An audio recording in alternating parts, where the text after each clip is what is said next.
తన తండ్రి యొక్క రివెంజ్‌ని తీర్చుకోలేకపోయాడనే ఒక బాధతో అలా కూర్చొని గాలిలో చూస్తున్న అశ్వత్థామ వైపుకి ఇప్పుడు వేదవ్యాస మహర్షి వచ్చారు. నీ తండ్రి చేసిన చిన్న అధర్మానికి ఇవాళ సప్తమహర్షులు, ఆ సత్యలోకంలో బ్రహ్మదేవుడి దగ్గర ఉన్న వాలకిల్య ఋషులు అందరూ నీ తండ్రికి చెప్పి నీ తండ్రిని ఇక యుద్ధమాపు చేసి ఆ సత్యలోకం వైపుకు రావలసినదని ఆదేశిస్తేనే నీ తండ్రి తను ఆ యోగ సాధన చేత కపాల మోక్షాన్ని పొందాడు. ఆయన సద్గతులు దొరికాయి.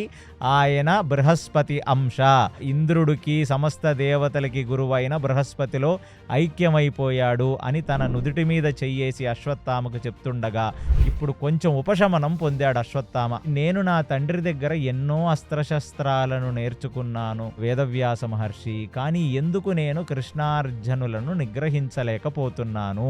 వీరికి ఒక ఫ్లాష్ బ్యాక్ ఉంది. నరనారాయణ ఋషిలో నరుడు అర్జునుడు, నారాయణుడు శ్రీమన్నారాయణుడు. కాబట్టి వీళ్ళిద్దరే రథం మీద నించుంటే పెద్ద పెద్ద వాళ్లే యుద్ధాలు చేయలేకపోయారు. ఆ నరనారాయణ ఋషి తపస్సు చేసుకుంటే ఆ ఇంద్రుడే ఆయన తపోభంగం చెయ్యటానికి వచ్చి ప్రయత్నించి ఓడిపోయి వెళ్ళిపోయినవాడు.